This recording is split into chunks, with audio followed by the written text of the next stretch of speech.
Salam Rahayu sahabat, teman-teman dimanapun berada.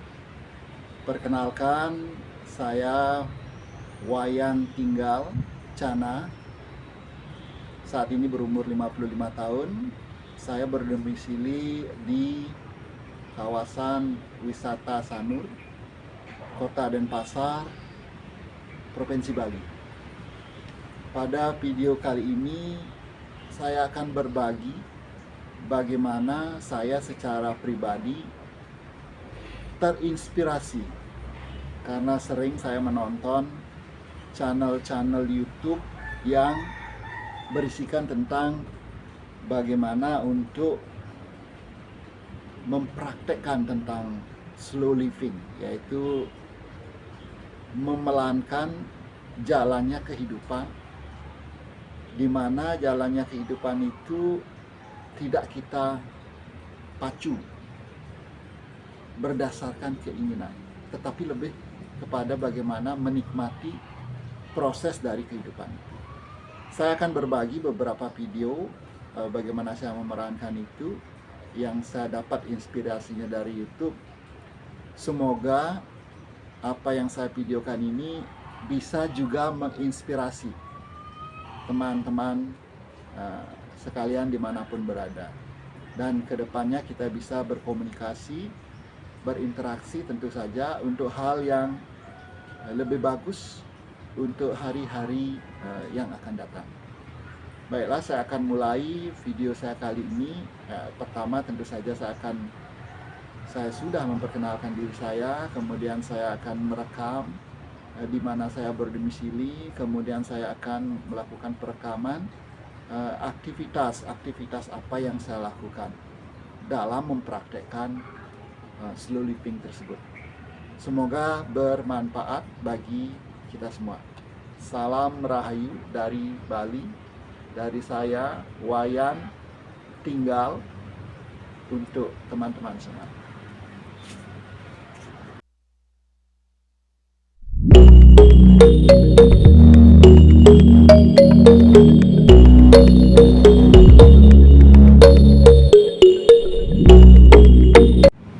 Ini adalah gang tembusan ke jalan raya, tempat di mana saya berdomisili di kawasan Sanur, Desa Wisata Sanur. Cukup dekat dengan jalan raya, di mana di ujung sebelah sana adalah jalan raya, yaitu Jalan Danau Buyan. Sedangkan di sisi sebelah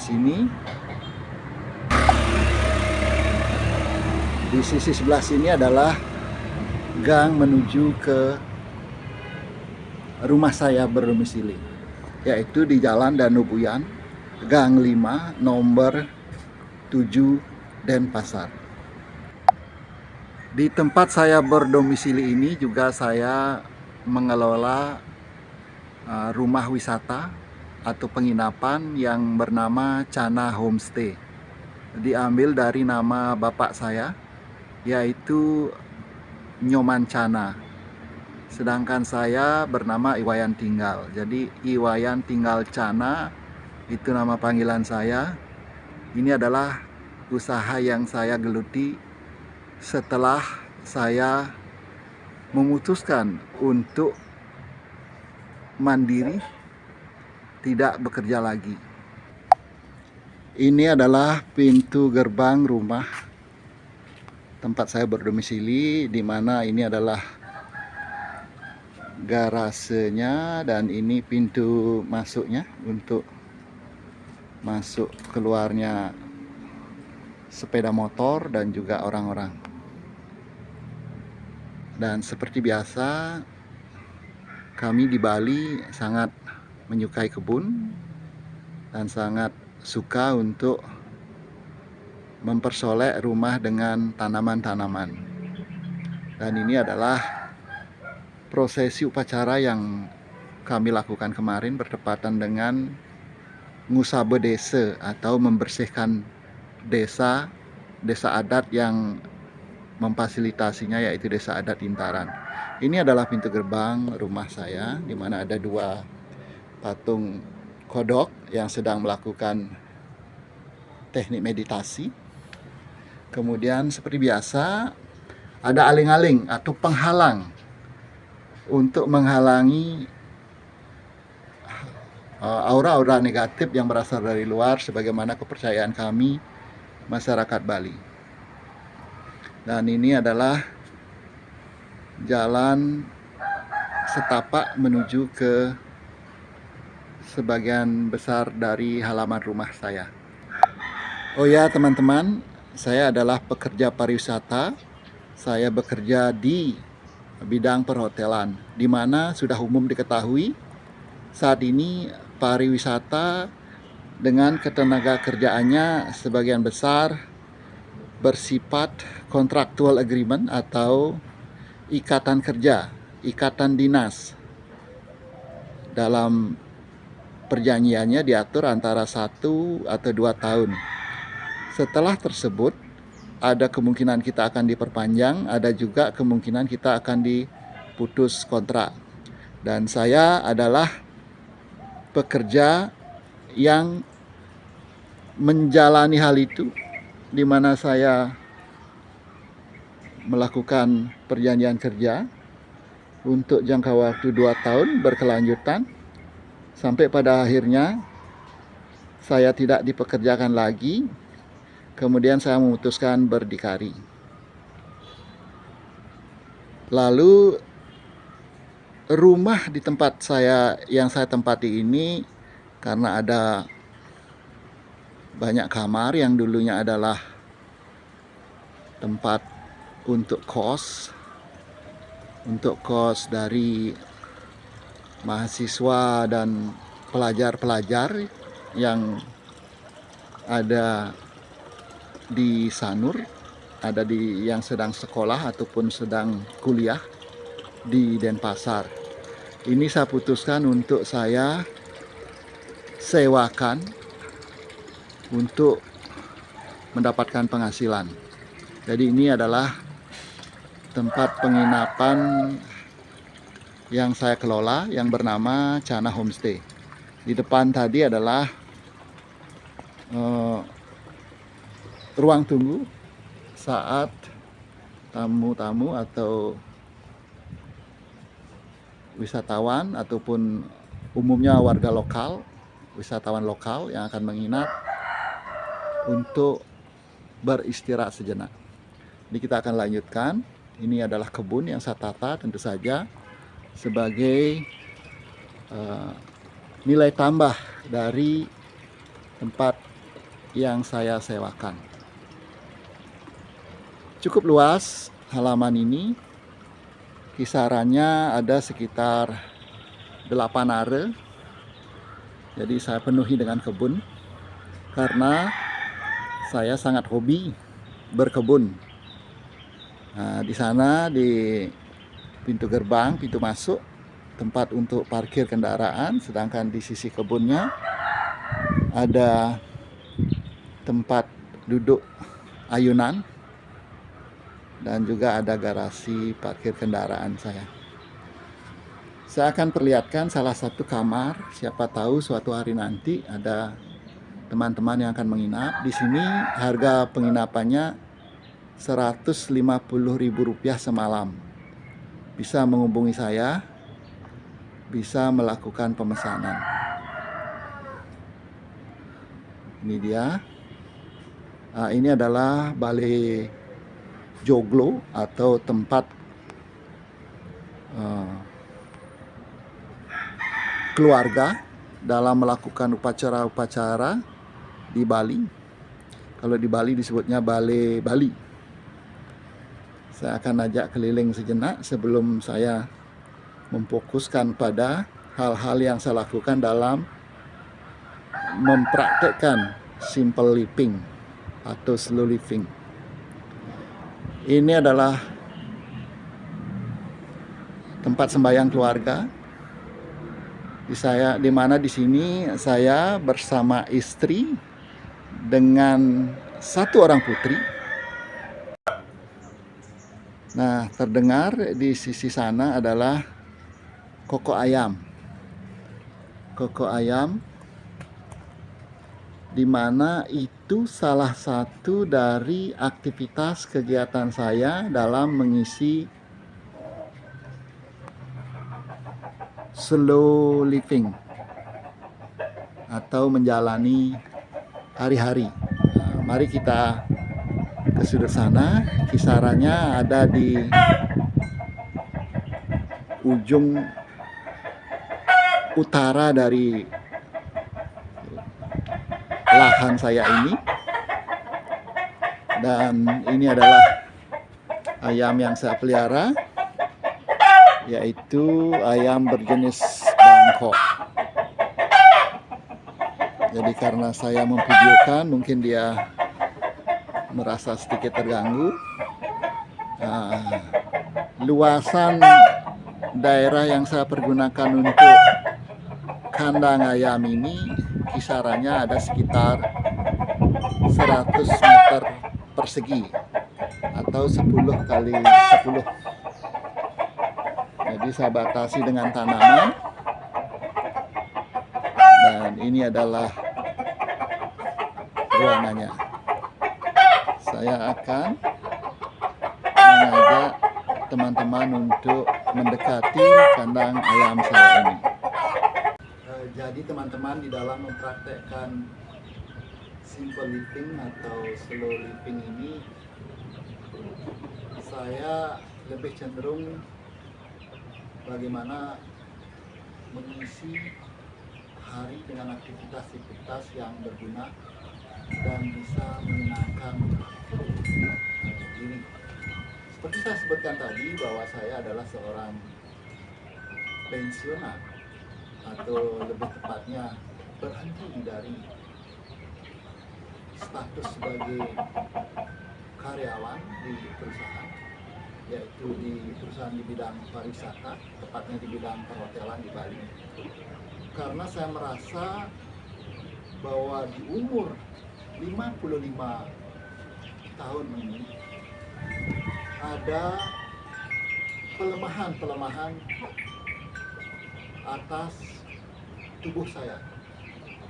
Misalnya bagaimana saya cepat merasakan lelah, lebih cepat untuk merasakan sakit, bahkan di beberapa bagian dari tubuh saya sudah mengalami sedikit penurunan.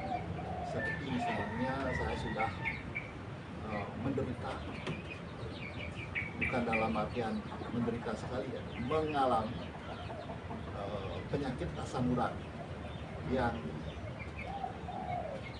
hal ini bisa sampai saat ini bisa saya antisipasi dengan mengikuti petunjuk-petunjuk dari dokter yang menangani bagaimana pola makan itu harus dikelola, dan juga bagaimana tubuh itu harus diberikan nutrisi yang cukup serta istirahat yang cukup, serta tidak lupa untuk meminum obat, sehingga asam urat yang saya alami bisa saya tangani, atau paling tidak dia berkurang.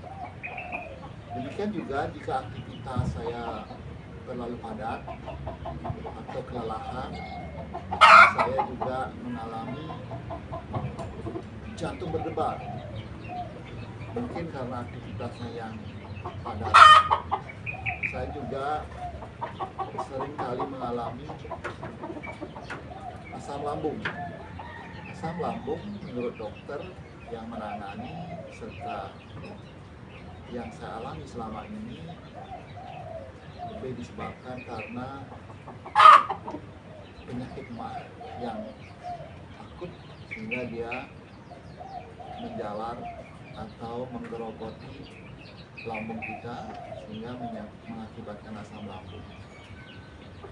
Dan itu sangat saya sadari, sehingga satu-satunya jalan yang harus saya lakukan adalah bagaimana saya bisa menerima itu dan secepat mungkin bereaksi agar sisa hidup saya bisa bermanfaat dan maksimal. Jika saya tetap bekerja memang saya akan mendapatkan pendapatan, tetapi dengan konsekuensi kemungkinan saya akan mengalami situasi sakit yang lebih parah karena tekanan pekerjaan serta aktivitas dari proses pekerjaan. Jika saya tidak bekerja, memang saya tidak akan mendapatkan pendapatan, tetapi saya sudah mengembangkan usaha penginapan ini, di mana saya memodifikasi kamar kos tersebut untuk saya jadikan penginapan, kemudian saya sewakan. Dari penghasilannya saya rasa cukup untuk saya menjalani kehidupan, di samping karena istri saya juga masih bekerja, serta ada beberapa passive income yang memungkinkan saya untuk bisa menjalani. Ya, memang slow living itu tidak bisa dijalani tanpa adanya pendanaan. Paling tidak ada sumber pendapatan walaupun tidak banyak. Nah, dari sumber pendapatan itulah yang kita kelola dengan tentu saja mengedepankan semangat bagaimana kita mensyukuri pendapatan itu walaupun tidak sebesar pendapatan yang kita dapatkan sebelumnya. Nah, bagaimana membalancingkan ini, menyeimbangkan antara pendapatan dahulu mungkin lumayan kita dapatkan dengan pendapatan sekarang yang tentu saja mungkin setengahnya atau sepertiganya ataupun sangat jauh perbandingannya, tetapi tetap kita bisa menjalani kehidupan ini dengan tetap produktif. Nah, itu. Nah, di sini saya memelihara ayam dengan tujuan agar ada aktivitas kehidupan. Ya, tentu saja saya memiliki beberapa aktivitas lain, karena di Bali kehidupan kita lebih kepada kehidupan sosial kemasyarakatan, sehingga banyak ada acara-acara atau kegiatan-kegiatan di masyarakat, baik itu kegiatan adat maupun agama, upacara-upacara yang kita bisa lakukan, sehingga saya memiliki cukup waktu karena saya tidak terikat dalam ikatan pekerjaan lagi. Kalau dalam ikatan pekerjaan saya tentu saja harus datang tepat waktu, pagi, kemudian balik sore, bahkan seringkali di malam hari, sehingga saya merasakan waktu itu kehidupan saya memang menyenangkan, tetapi tanpa saya sadari umur sudah 55 karena saking asiknya, dan saya agak kurang dalam interaksi sosial karena hampir keseluruhan hidup saya, waktu-waktu saya pergunakan untuk di tempat bekerja. Nah, di sini saya merasa dan saya sangat syukuri hal itu, di mana saya bisa melakukan aktivitas ini sekarang. Penuh tantangan. Ya, awal-awal saya mengalami post power syndrome ketika tidak bekerja lalu harus menjalani hidup. Tetapi seiring waktu, pelan-pelan saya bisa mengembangkan hidup. Kali ini saya akan bercerita tentang kandang ayam yang saya buat ini dari bahan-bahan yang ada di sini, serta bagaimana saya berinteraksi dengan ayam-ayam tersebut untuk kehidupan sehari-hari. Saya juga memiliki kebun, di mana kebun saya tanami dengan alpukat, ada sekitar 50 tanaman alpukat. Kemudian saya juga sedang membangun rumah kecil di kebun tersebut yang berlokasi cukup jauh dari tempat ini, sekitar 1 atau 2 jam perjalanan, yaitu di Kabupaten Kelungkung, yang nantinya tentu saya akan videokan juga bagaimana menikmati hidup dengan berkebun alpukat. Baiklah, untuk saat ini saya akan ajak teman-teman untuk berkeliling di kandang ayam saya.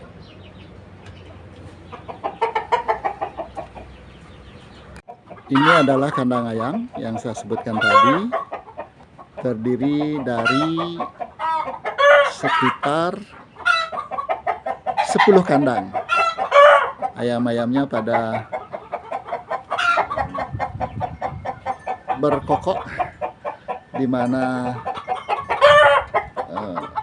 ada ayam yang saya karantina di sini karena kemarin habis bertelur, dan telurnya saya tetaskan.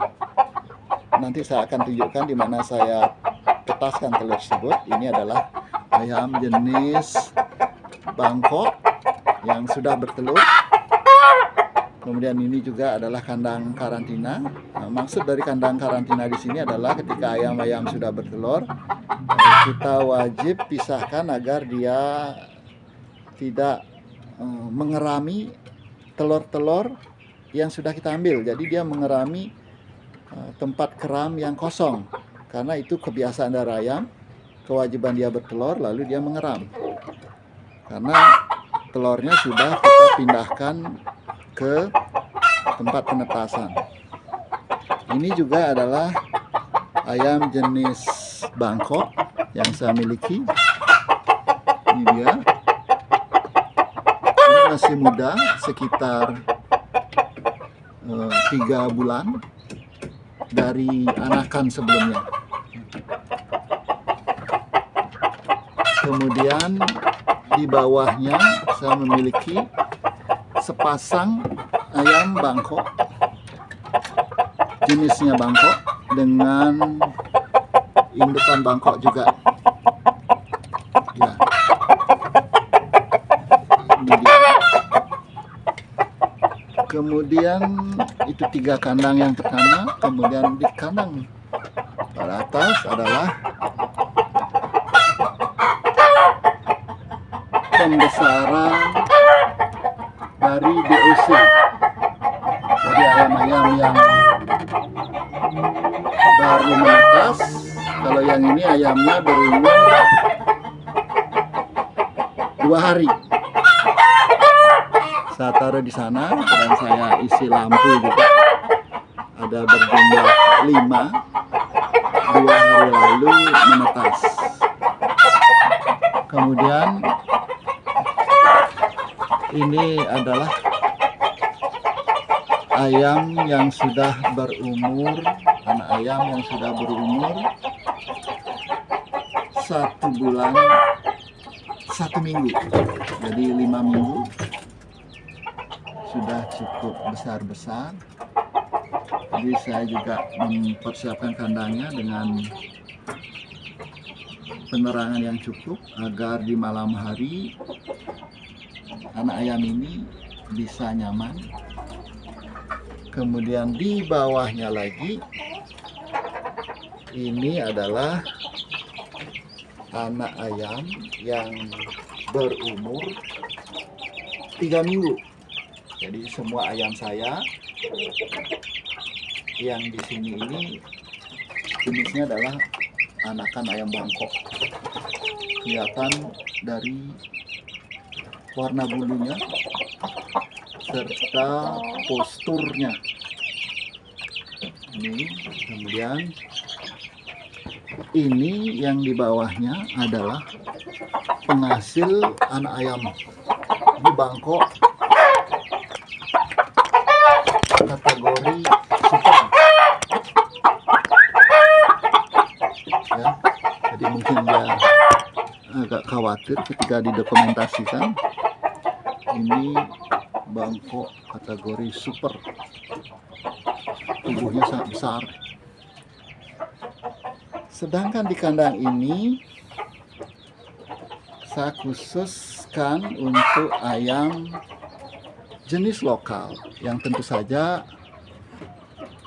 dari perawakannya, dari bentuk tubuhnya, baik jantan maupun betinanya kelihatan lebih kecil. Ya. Ini adalah pejantannya. Jadi di sini ada 6 ayam betina dengan 1 pejantan yang sudah produktif menghasilkan telur. Jadi ada tempat untuk telurnya. Ini ayam yang saya miliki, berjenis ayam lokal, 6 betina dan 1 pejantan. Nah, pada bagian bawah kandang ini saya masukkan sampah-sampah dari kebun yang sehari-hari saya sapu. Kemudian setelah terkumpul sampah tersebut, saya masukkan ke sini. Saya terinspirasi dengan kandang kastari yang saya baca atau yang saya tonton di YouTube. Bagaimana membuat kandang yang nyaman bagi ayam, di mana ayam bisa mengkorek-korek di bawah mencari makan. Di samping itu juga bagaimana nantinya sampah-sampah ini bisa berfungsi menjadi kompos.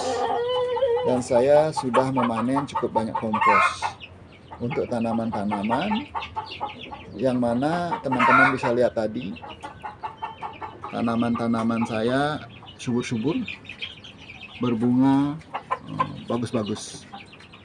Karena saya ambil dari kompos yang ada di kandang ini.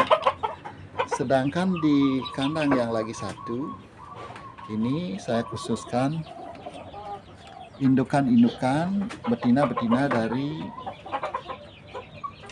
ayam Bangkok. Kelihatan dari bentuk tubuhnya, posturnya lebih besar. Jadi pejantannya saya lepas.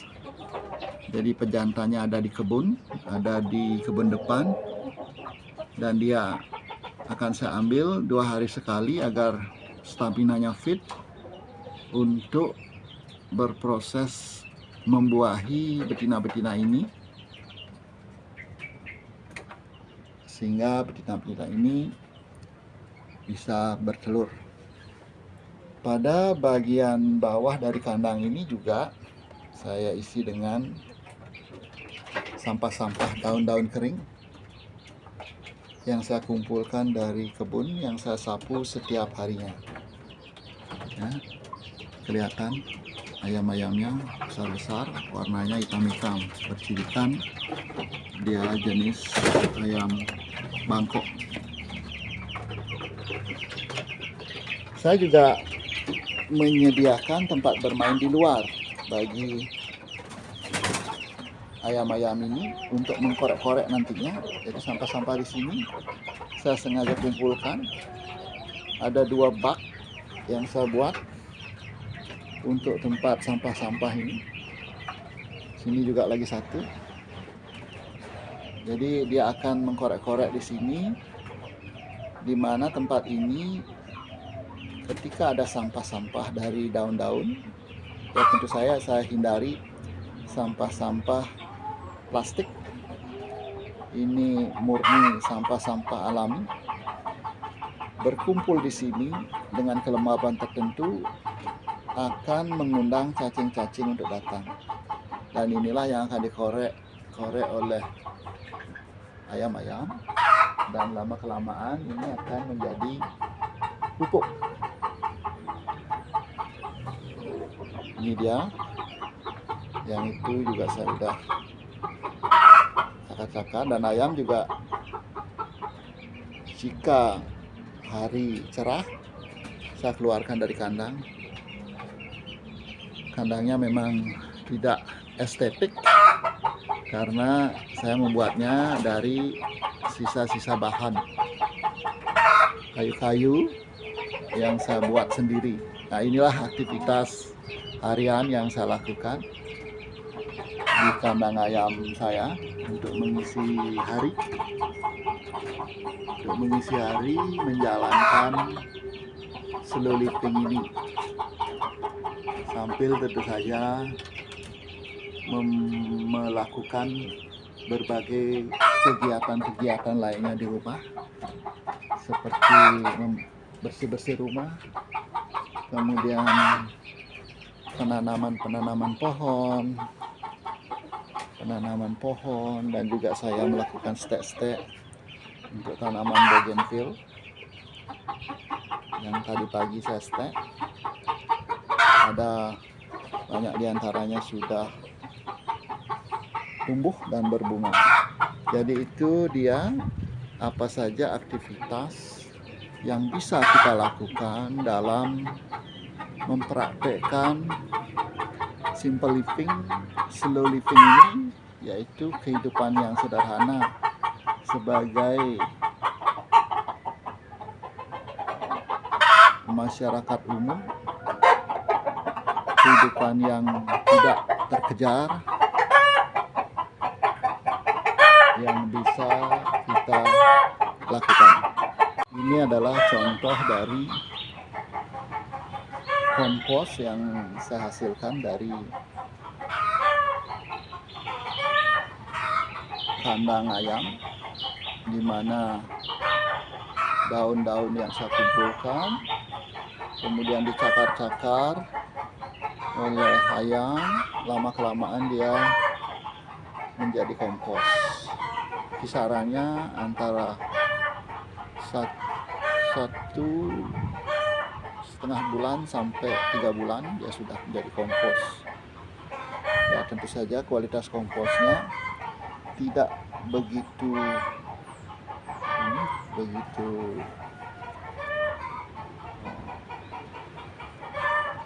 lembut.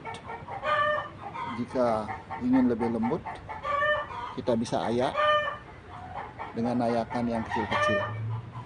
Ini bunganya juga sangat bagus.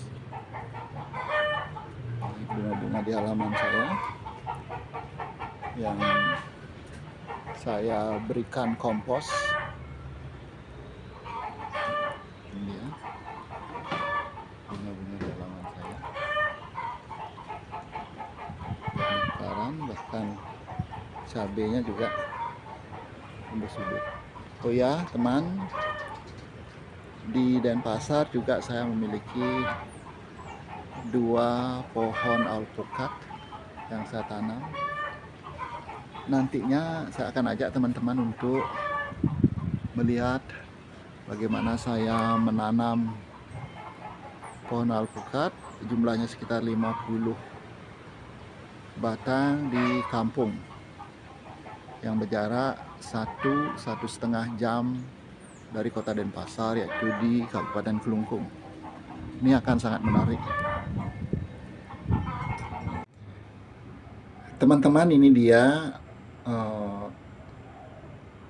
box penetasan telur yang saya beli di Shopee dengan harga 370.000. Mereknya adalah GC Incubator.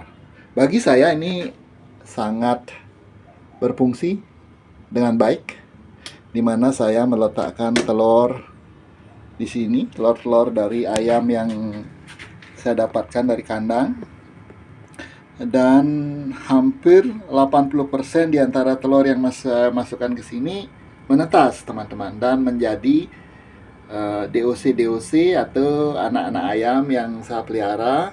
Kemudian kalau sudah besar, kisaran 2 bulan, saya bawa ke kampung untuk diumbarkan di tegalan saya.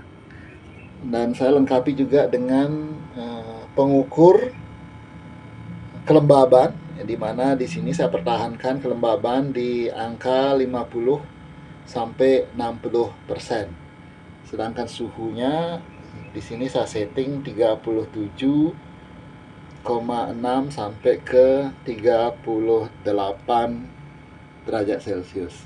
Ini sangat bermanfaat, walaupun kecil, kapasitasnya kurang lebih nih saya masukkan ada 35 telur agar dia tidak berdesak-desakan. Dan di sini juga ada tempat air untuk menjaga kelembaban. Ini sangat berguna bagi kita yang memiliki ternak ayam, kemudian dia bertelur dan ingin menetaskannya. Bisa juga ditetaskan lewat induknya, yaitu dengan mengerami. Tetapi dari pengalaman saya lebih suka ditetaskan dengan inkubator karena hasilnya lebih banyak yang menetas. Kalau indukannya kemudian dirawat, itu seringkali saat dirami dia terinjak, kemudian anak ayam tersebut meninggal. Inilah inkubator yang saya miliki. Saya berencana untuk membeli lagi satu karena saya sudah memiliki sekitar 13 indukan ayam, 6 diantaranya induk ayam lokal, dan 7 yang lainnya itu ayam Bangkok, berjenis Bangkok. Saya sangat menyukai ini. Ini adalah bagian dari kehidupan saya, mengisi hari, karena aktivitas ini saya lakukan di pagi dan di sore hari, sehingga hari-hari saya berjalan dengan agenda yang pasti, yaitu memberi makan ayam di pagi hari serta memberi makan ayam di sore hari serta mengecek kesehatan dari ayam-ayam tersebut. Demikian teman-teman, semoga bermanfaat.